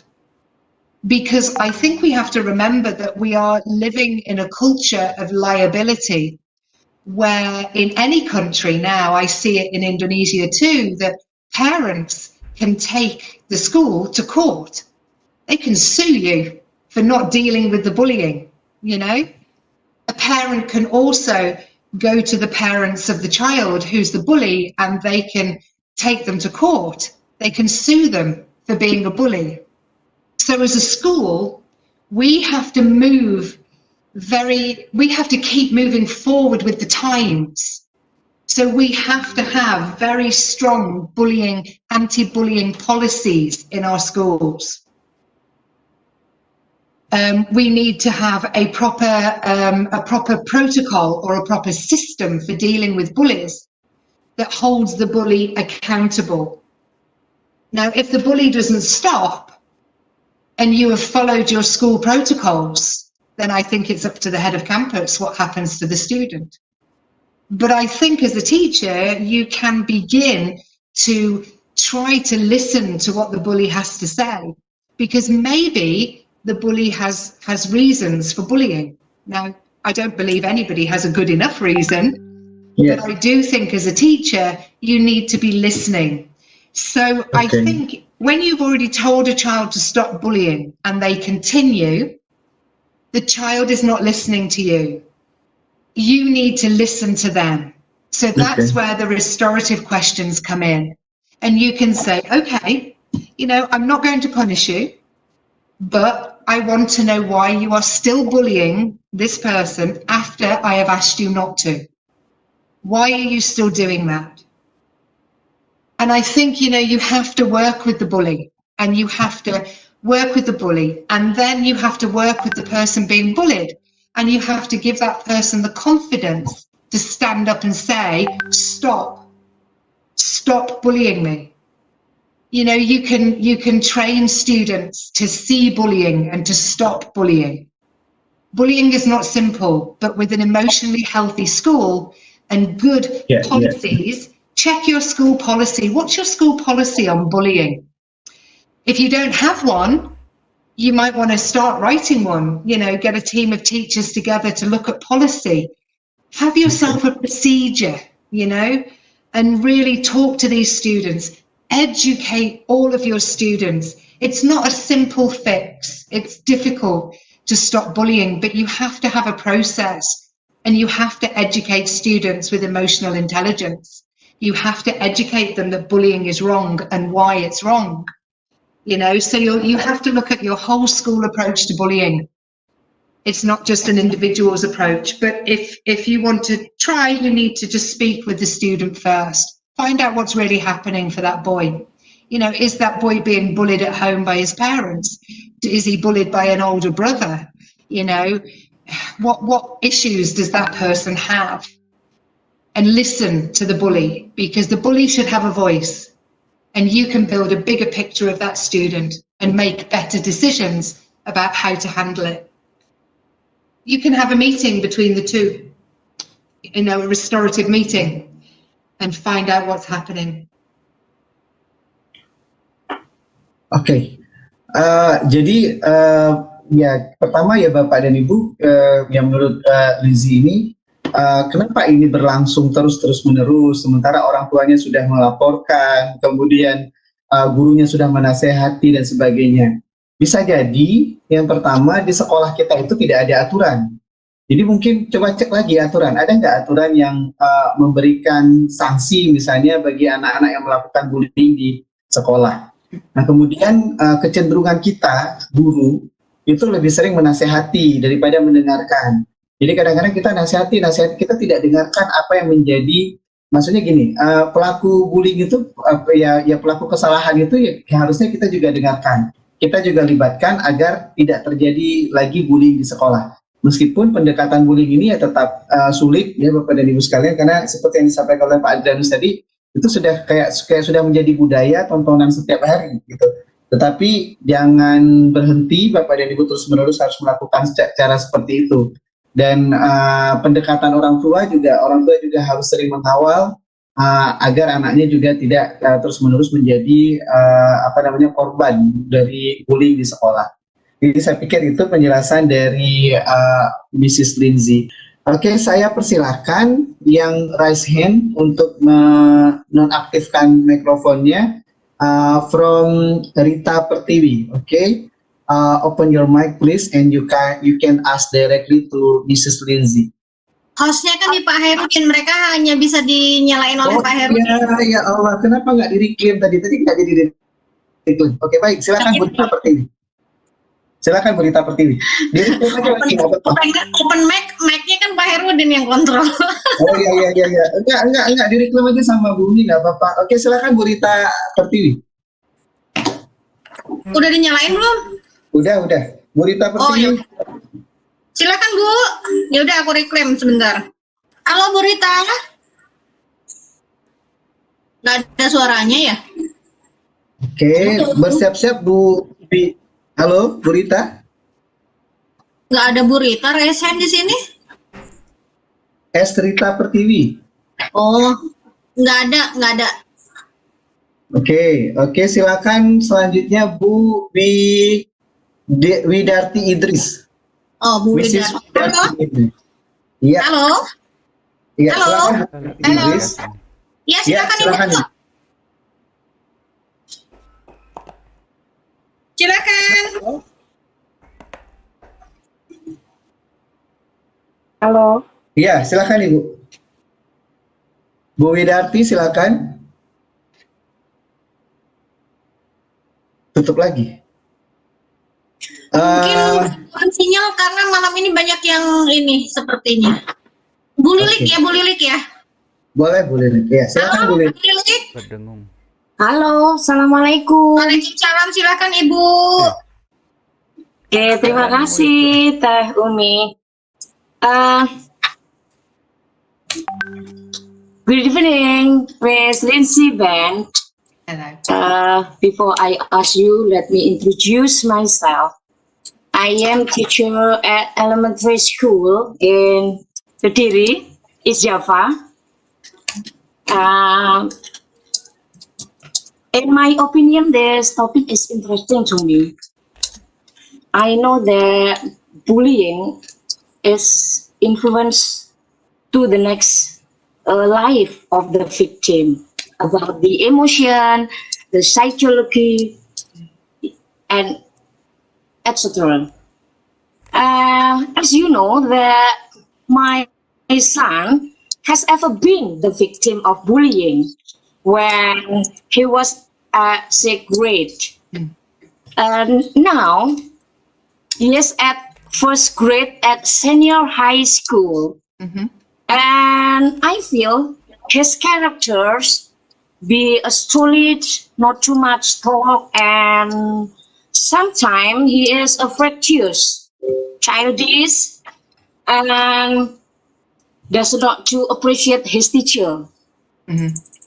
Even he doesn't trust that his mother as teacher. Oh my God. And how to give him encouragement as well as possible, make him positive thinking for everything. I know that when he was at 6th grade, the teacher didn't do anything about his bullying. Yeah. Okay? Yeah. Okay. So I imagine that your son feels very let down, or that he's got a lack of trust in teachers because he's experienced something that was not resolved by a teacher. This can be very difficult because, many students feel that their teachers haven't dealt with bullying. Bullying is difficult to deal with. It's very difficult. So I can understand how your son may not feel that he trusts the teachers. Now, as a teenager, your son's brain, I think we know that a teenager's brain is still growing. And what happens with a teenager is the front part of their brain here, the frontal lobe, is responsible for emotions and feeling positive and feeling good or angry or happy, or angry, happy, because that's the teenager. Their brain is still growing. So I don't think it's possible for a teenager to think positively all the time. But the one thing that I teach, and I spend a whole term teaching it, is growth mindset and positive self-talk. And a growth mindset is something that you can talk to your son about. And when he views things from a negative perspective, you could say to him, I understand that might be the way you think or the way you feel. But if we were going to look at this positively, what would you say? And ask him to turn the negative into positive, because the brain needs practice. Okay. All right. The synaptic connections in the teenager's brain, if he thinks negatively, he will probably always think negatively. Oh, yeah. But he needs to redesign his synaptic connections so that he can begin to see the world positively. I think it's understanding that he has had a very bad experience and he doesn't trust the teacher. I get that. I understand. Why would he? But I think we can ask him not to judge every teacher. That there are teachers that want to listen to him, that want to hear what he has to say, you know, and are going to believe him. But I think if you might have to do a bit of research, right, Mom? You might do a bit of research on growth mindset and positive self-talk. Okay? Okay. You research that because it's really interesting. And there are lots of ways in which, as a parent, you can encourage your child to be more positive, to be a more positive thinker. Yes. Yeah. So do some research. I don't have time to go into that tonight, but maybe I'll come back and do that another time. We could all do growth mindset and self-talk. It's wonderful. But do some research, Abu, and then maybe talk to your child about that. But let them know that you really do understand that, you know, they might not have trust in every teacher because of what happened. But as a person, they can deal with that. They can become more resilient, but they need a growth mindset and they need to do some self-talk practice. Okay. Thank you, Miss Lindsay Vance. Has given the solution brightly my problem about my son. And thank you, Mr. Khairuddin and Miss Umi has given the chance to ask directly to Miss Lindsay Vance. But I'm so sorry, my English is amburadul. Thank you. Really good. You're so brave. Sama-sama, terima kasih. I think you're very brave for speaking out in English. Bisa amburadul apa sebenarnya? Silakan Pak Khairuddin. Yeah. Do you understand amburadul, Miss Lindsay? I do. Okay. In Surabaya, we have you know someone talk Indonesia very fluently from Australia. Dave, he has YouTube channel. Oh, okay. I think I know who you mean. Yeah. Oh, yeah. Bule Londo. He's from Australian also. He's from Australia. Okay. Let's. We are glad to please Pak Heri Triswanto. Silakan dibuka Bumi Pak Heri Triswanto. Oke, sebentar. Pak Heri. Oke, selamat malam Bapak. Halo, Bapak. Halo. Mungkin lagi Selamat malam. Selamat malam. Lagi bikin kopi kayaknya ya? Iya. Halo Pak Heri. Atau langsung ke Bu Zalfiati. Oke. Silakan.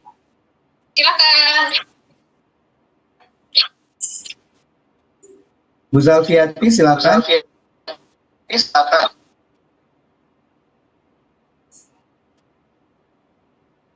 There is someone wants to know. Why you give us keras in the process. Someone asked Mr. Taufik Prihanto. I can't. Can you say that again? There was a lot of feedback. I couldn't hear you. Feedback. No. Okay. Someone asked by chat. Why Mr. Lindsay make us a category with the keras for learning process in Indonesia? I don't understand the question. I'm sorry. Okay. You said before in Indonesia is in keras category. I mean hard in Indonesia keras. Oh okay. No, I didn't say that. I think it was misunderstood. Oh, okay. No, not at all. I don't think the Indonesian system is keras. I think what I was saying was that I know in some families, in Indonesia, that the parenting can be very hard. And I say that, and I do know that a lot of parents are not hard on their children. Of course, it's not a generalization. I was not making a generalization about Indonesian people, not at all. But I do know in my school that we have parents who are very hard on their children, you know, and I do know, I know Indonesian schools. I have worked in some schools where, you know, it is a very kind of punitive approach to punishment for kids, you know. So I think, you know, and the same in England, you know, this is not Indonesia. I'm speaking from experience about the UK as well. You know, in schools in the UK, it's very hard. You know, teachers don't listen to students. And I just think that this is something that education, we can do better. I really do believe that we can do better. But this was not, I was not in any way criticizing Indonesia or teachers or anything like that. No, not at all. I think that was a misunderstanding. Ya, jadi gitu ya Pak ya. Jadi bukan proses pembelajaran di Indonesia yang dikategorikan keras oleh Miss Lindsay, tetapi sebahagian dari sistem di orang tuanya, parentingnya. Jadi sebagian dari orang tuanya mungkin kelihatan terlalu keras gitu. Nah itu sehingga juga menyebabkan mungkin di sekolahnya juga menjadi berbeda. Gitu. Baik Bapak dan Ibu, kita masih ada beberapa menit ke depan. Mungkin kita masih bisa 2 pertanyaan lagi. Silakan yang tunjuk tangan dari Bu Rati Dewiana atau Bu Widati Idris. Silakan dibuka mikrofonnya, Bu Umi. Bu siapa? Widarti. Oke. Halo. Halo Bu Umi. Silakan. Okay. Hello, Mrs. Lindsay Ben. Good evening. Hello. Thank you for having me. Okay. Let me introduce myself. I'm from South Sulawesi, and I am a teacher of a junior high school, number 3. Okay, and then my question is, you said on the beginning that, correct me if I'm wrong. You said that we cannot say that the students is wrong. Okay. Yeah, so sometimes happens in school that the students make some mistakes and then we're giving punishment to them. Because if we didn't give them a punishment, they will repeat the same mistakes. So how can we give them punishment? I mean, not the physical punishment. Yes. Okay. I think that's all. Thank you, Mrs. Lindsay. Okay, thank you. Yeah, that's a really good question, because, I mean, I'm here to talk about restorative practices. And restorative practices are not about punishment. You know, you know, the systems that we run are not punishment focused, and that's restorative practices has got nothing to do with punishment. So, you know, we talk through the issues and we find out the real problem, and then we work out the relationship. So there is no need for a punishment. But I have to be honest with you, there are certain things that are, of course, unacceptable. You know, in our school, we have a very strict policy that if a child hits another child, then the child who hit the other child, I mean, we're talking teenagers, then the child who hit is suspended from school. And they will not return to school until they go through the restorative process. The problem with that is that if we suspend a child, they get to stay home. And that's not a punishment. Because sometimes the parents are working, you know, they don't have time to look after their child at home. So the child just spends all day watching television. That's not really a punishment. So what we do is that we do an internal suspension, which means that the child comes to school and is in a room all day. They do their classwork. The teachers will visit them and give them the work to do. And during that day, they will meet with me, they will meet with the school counsellor, they will work towards a restorative meeting with the person that they hit, and then we will have the restorative meeting. So they are suspended, but they're suspended in school while we go through the process of restoration. So, you know, I mean, we do punish, but I think the thing with teenagers is if we punish too much, they don't care anymore. Yeah, that's happened a lot. Yeah. Yeah. So, you know, and we have to let them know that we have to find a new way of working with our teenagers. And restorative practices does that. It lets them be heard as well. Now, you know, when we talk about right and wrong, what we want is a child to figure out that they are wrong with your support. As a teacher, I don't want to tell a child they're wrong. You know, they need to learn that for themselves. They need to know, because the more they understand their own behaviour, the less likely they are to do it again.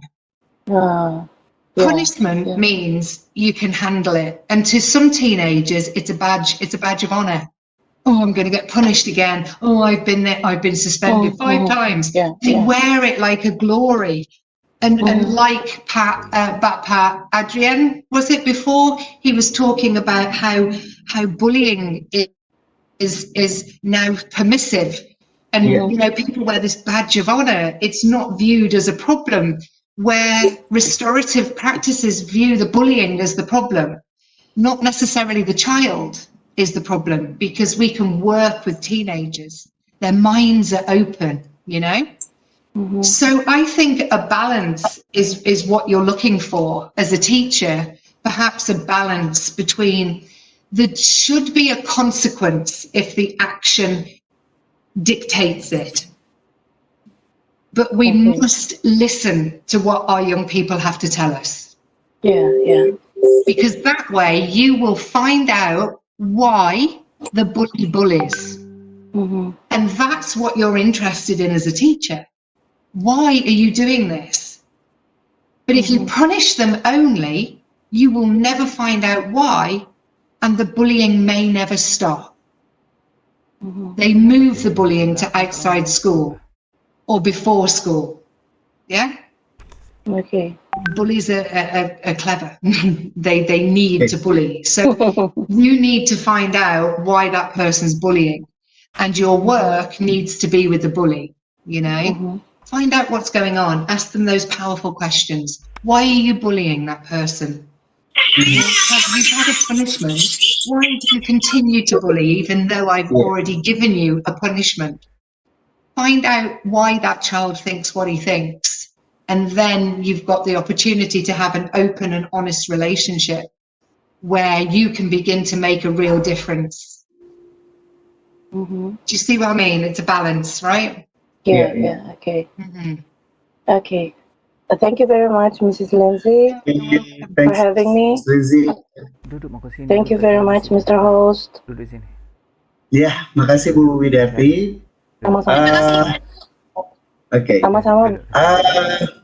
Maybe this is the last question. 10 more minutes to 9 p.m. Okay. From Mr. Ari Suyanto. What the teachers do if parents come to school angry because his child is bullying? Oh, yes, that's a good one, isn't it? Yes, of course, because parents do come angry and they want to blame somebody. I have this. And they want to blame you as the teacher because it's obviously your fault because you're not disciplining the children enough. And it's very difficult. It's so hard for us as teachers to, we do put up with a lot of parents shouting and being unreasonable, and it can be very, very difficult. But I do think that if you begin to develop a school community that is based on honesty, that is based on trust, that is based on morals, values, all of those wonderful things that Indonesia has in abundance. You know, your morals, your values are just wonderful in Indonesia. And I think that, you know, you have those, and bringing those into school can be very, very powerful for you. I think you have an advantage here to Western education because, yeah, Indonesian people are amazing. You know, your values are so strong. And, you know, I really believe, you know, and the teachers that I've met are incredible, and they want to make a difference in their students' lives. They really do. The problem comes when the school doesn't match the parents' values. So you can have it two ways. Sometimes a parent will come angry because you have not issued a punishment. And sometimes they will come angry because you have issued a punishment. So sometimes you can't win. It can be very difficult. The one thing that I do is I make sure that parents fully understand the school policy and the school procedures on dealing with a case of bullying. And I'm very communicative with the parents. So I will contact them immediately and say, you know, your child has been bullied. This is what happened, and this is what I am going to do to deal with it. And most parents say, okay, I'll let you do that. Some parents, however, say that's not enough. I want the bully to be punished. I want them expelled or suspended, and so on. And when a parent comes to me and is that angry, you know, the best thing you can do is diffuse the situation. You know, you make them a cup of coffee, you know, sit them in a quiet room, take your time, make the coffee, give them time to calm down. Culture approach. And then you can sit with them, and then you listen. And that is all you need to do. And when you've listened and you've gone, and then, a lot, and you nod, and your body language is open, then you can say to the parent, now let me tell you what happened. And then you can be honest, and you can tell them exactly what happened. You can tell them exactly what you did as the teacher, how the child responded, and what you are going to do in the future to make sure it doesn't happen again. And then you're going to listen again and nod and listen. And the more you listen and the more you say, I really understand what you're saying, the more the parent will calm. And then you can tell them the school policy. And you can say, the school policy is this. And this is what I have done. It is in line with school policy. And if they are still unhappy with that, the next step would be for you to refer them to your principal. I assume that's the stage at my school. I don't know really about your schools.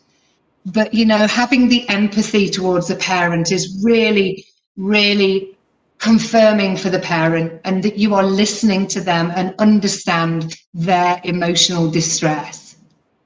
And that doesn't matter whether it's the bully or the bullied. You know, the parents will still have a perspective, and you still need to listen. Jadi Pak Ari, Mrs. Lizzie. Jadi Pak Ari, kalau misalnya orang tua yang datang ke sekolah marah-marah karena anaknya dibully, yang Lizzie adalah bersikap dewasa, bersikap bijak, pendekatan budaya, aja bicara, kemudian jangan di ruangan yang terbuka, ada di ruangan tertutup, kemudian kita dengan dia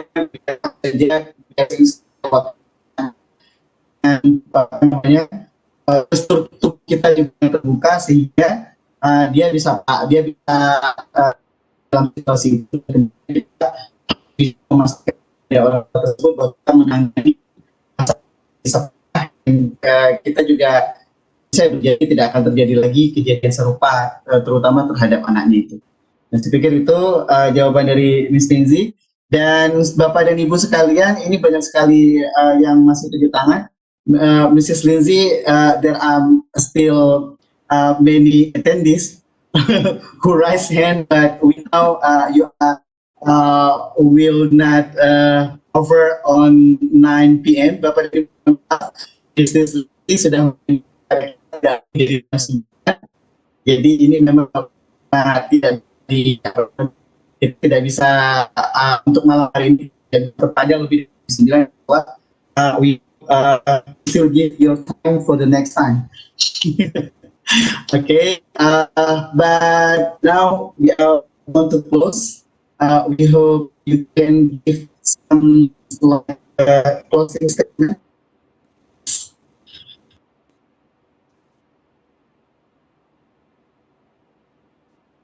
Yes. Hello, I can't hear you. Oh, okay. Okay. Oh, okay, now is okay.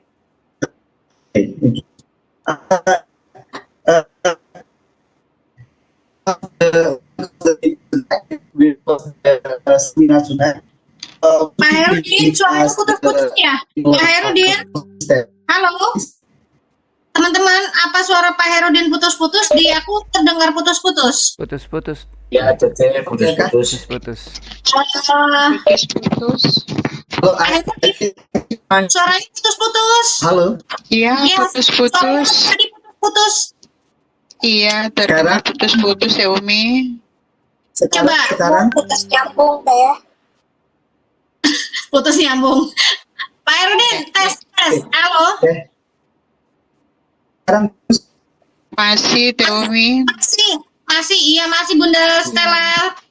Iya, masih. Iya, coba minta tolong Pak Adrianus atau Bu Indah untuk meminta closing statement sama Lindsay. Opa, silakan Opa, minta closing statement Opa. Okay, thank you, Mr. Hairudin. Miss Lindsay, can you hear me? I can. Okay. The host, Mr. Hairudin, ask you to give a closing statement of what you have presented tonight. Thank you. Okay, I can do that. Okay, so look, I think first of all I want to say thank you. I have lived in Indonesia for a very long time, and one of the reasons that I live here is because I think Indonesian people are amazing.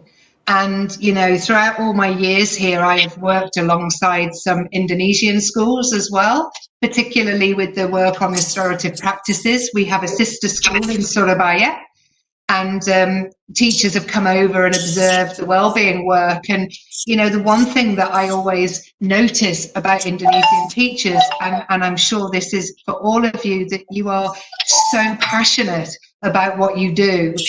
And I think that I am really lucky and I feel very blessed to be able to speak with you all today and to share something that I'm very passionate about.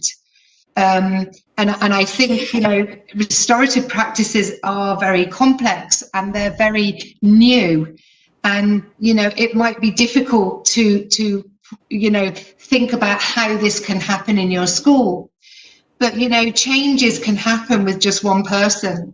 And I believe that if one person today takes away the fact that maybe, they could listen more to a child, or maybe they could talk more and understand why a person does something bad to somebody else. And I think, if we can all take a little bit of that and put that into our teaching practice, I think that we can make a huge difference to the students that we teach. And after all, it is absolutely about the students that we teach, So I just think I want to say a big thank you, because it's been a privilege for me to present to so many amazing Indonesian teachers. So I guess the thank you is for you, not so much for me. So thank you very much for having me here today. And thank you for letting me share my passion about the way that I work in well-being in our school. So thank you very much for the opportunity. Thank you. Okay, Mrs. Lindsay, big thanks. Thank you so much. You should give your time to us for the next time.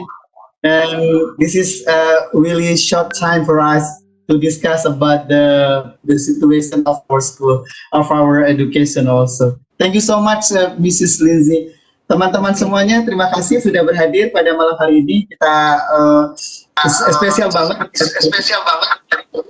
Ya, jadi Bapak dan Ibu sekalian, terima kasih sudah berhadir. Dan saya sebagai host, guru tetap mulia karena terima kasih sekali lagi. Wassalamualaikum warahmatullahi wabarakatuh. Waalaikumsalam. Thank you so much for the material. Waalaikumsalam.